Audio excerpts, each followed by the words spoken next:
हमें जानना है कि भाई क्या हुआ था हमारे प्यारे सुशांत के साथ, राइट। और सबको जानना है, और हम लोग जब तक वो नहीं जानेंगे तब तक हमें किसी को भी, हम सब में किसी को भी क्लोजर नहीं मिलना है। सुशांत सिंह राजपूत मामला होने के बाद आखिरकार महेश भट्ट पर इतने बड़े आरोप किसने लगाए? आखिर महेश भट्ट इस पूरे मामले में क्या ताल्लुक रखती हैं, कोई नहीं जानता। पर शुरुआत में रिया और महेश भट्ट को लेकर बहुत सारे सवाल निकल के आए थे सामने, और साथ में सुशांत मामले में की मेकर की जब एंट्री हुई थी तो अपने आप बहुत सारे राज खुलने शुरू हो गए थे।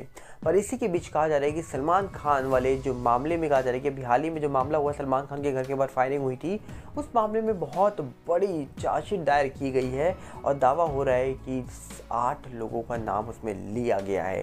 सुशांत केस को 4 साल हो जाते हैं, कोई चार्जशीट दायर नहीं होती है, पर सलमान वाले मामले को अभी 6 महीने भी नहीं बीते होंगे, लगभग 6 महीने भी नहीं बीते होंगे, तो और उस मामले में चार्जशीट भी दायर हो जाती है। बहुत बड़ी बात है ये, पर आपको हम डिटेल में बताएंगे इस वीडियो के अंदर। पर सब कुछ जानने से पहले हम आपसे अपील करेंगे, अगर आप इस चैनल के अंदर नए हो तो वीडियो को लाइक करना, वीडियो को शेयर करना, चैनल को सब्सक्राइब करना बिल्कुल मत भूलना।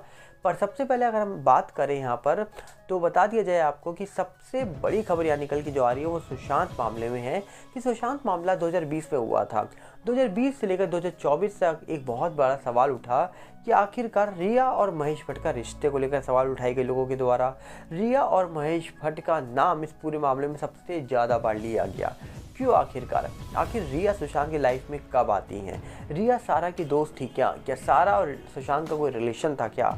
रिया और सारा दोस्त थी तो फिर ये क्या खेल हुआ कि सुशांत की लाइफ में पहले अंकिता चली जाती हैं, फिर उनका नाम कृति के साथ जोड़ा जाता है, फिर सारा के साथ जोड़ा जाता है, और अचानक से फिर रिया की एंट्री हो जाती है।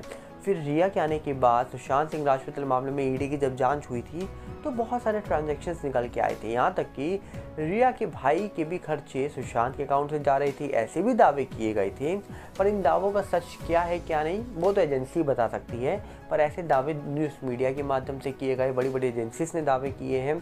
अब कौन जाने कि क्या हुआ, पर एजेंसीज ने दावे किए तो फिर कहा जा रहा है कि न्यूज़ मीडिया में सब कुछ निकल के आया और न्यूज़ मीडिया वालों ने खुल कर बातें बताई, तो ऐसा लगा कि रिया तो सुशांत से ही सारा खर्चा ले रही हैं। और यहाँ तक कि कहा जा रहा है कि ये सब आरोप मीडिया ने लगाने शुरू करे।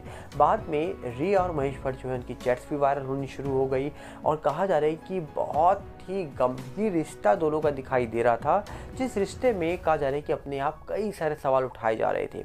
उन सवालों का महत्व क्या था ये कोई नहीं जान पाया, पर सवाल तो आज भी उठाए जाते हैं। आज भी आप कई सारे न्यूज़ पोर्टल देखेंगे जहां पर रिया और महेश भट्ट को लेकर सवाल उठाए जाते हैं, सवाल पूछे जाते हैं, और यहां तक कि कहा जाता है कि सुशांत सिंह राजपूत वाले मामले में क्यों आखिरकार इतने बड़े सवाल उठाए गए रिया और महेश भट्ट को लेकर।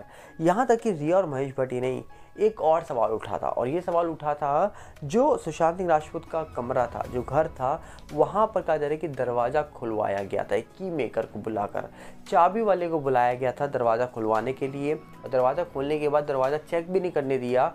क्यों आखिरकार? क्यों बाहर से ही पिठानी ने उसको 2000 रुपये दिए और वो चला गया? आखिरकार क्यों उसको दरवाज़ा खोलने की परमिशन नहीं दी गई थी? आखिरकार उस कमरे की चाबी किसके पास थी? बाहर से किसने लॉक किया था? क्या लॉक करके ये पूरा प्लानिंग के तहत किया गया था? ये भी बड़ा सवाल है।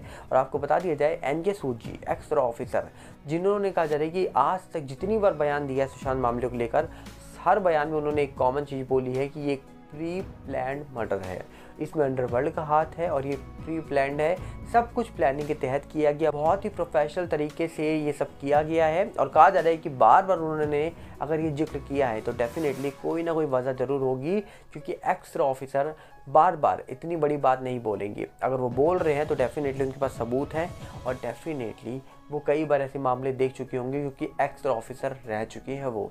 तो यहाँ पर देखने वाला विषय होगा कि आखिर सुशांत केस में सवाल तो बहुत सारे लोगों ने उठाए हैं, पर आगे का इस मामले का सच क्या है ये आज तक कोई नहीं जान पाया है। आज भी लोग इंतजार कर रहे हैं कि मामले का सच क्या है।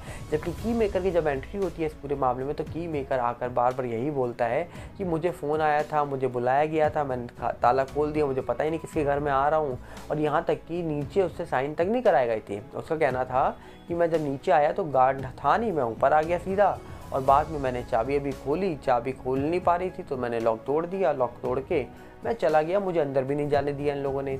जिसके बाद कहा जा रहा है कि की मेकर के कई सारे अलग बयान निकल के आए और जिन बयानों ने कहा जा रहा है कि अपने आप में कई सारे सवाल भी खड़े कर दिए इस पूरे मामले को लेकर। अब देखने वाला विषय है कि आखिरकार सुशांत मामले में उस कमरे की चाबी किसके पास थी, क्योंकि परिवार ने साफ कहा था कि जब हमने उस घर को, कहा जा रहा है कि जो चाबियाँ थी उस घर की, वो किराए पे घर था, मकान मालिक को दिया था चाबी का गुच्छा, तो उसमें उस कमरे की चाबी मिसिंग थी जिस कमरे में सुशांत मिले थे। तो आखिर वो कमरे की चाबी कहाँ गई, कोई नहीं जानता। तो यही से आप सोच सकते हैं कि इस मामले में अपने आप कई बड़े सवाल उठाए जाते हैं, उठाए जा रहे हैं और आगे भी शायद उठाए जा सकते हैं। पर इसी के साथ अगर हम बात करें तो आपको बता दिया जाए, एक बड़ी खबर निकल के आ रही है सलमान खान को लेकर। सलमान खान के घर के बाहर अभी फायरिंग हुई थी और फायरिंग वाले मामले में कई सारे लोगों पर गंभीर सवाल उठाए गए थे। इन सवालों में लॉरेंस बिश्नोई के ऊपर भी गंभीर सवाल उठाए गए और कहा जा रहा है कि लॉरेंस बिश्नोई के खिलाफ चार्जशीट भी दायर कर दी गई है। आपको सबसे पहले एक बड़ी खबर बता दें कि सलमान खान के घर के बाहर जो फायरिंग हुई थी उसमें मुंबई पुलिस ने एक चार्जशीट दायर करी है जो गैंगस्टर हैं लॉरेंस बिश्नोई और 8 अदर लोगों पर।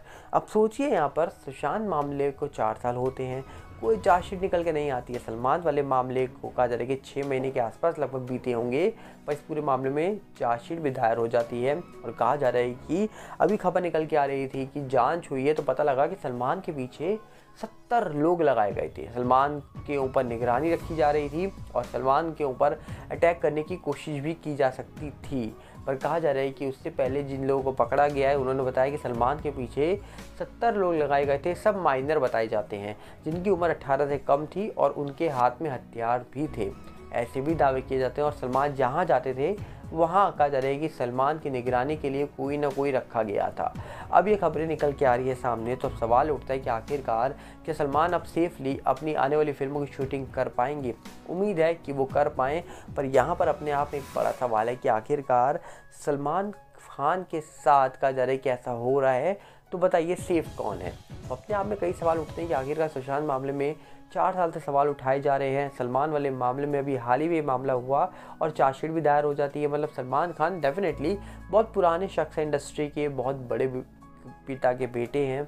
और कहीं ना कहीं सुशांत सिंह राजपूत वाले मामले में कहा जा रहा है कि एक सवाल यही था कि सुशांत आउटसाइडर थे, इसलिए ऐसा हो रहा है, कि फिर सुशांत मामले में एक बड़ा राज छुपा है, सुशांत मामले में एक बड़ी साजिश छुपी है।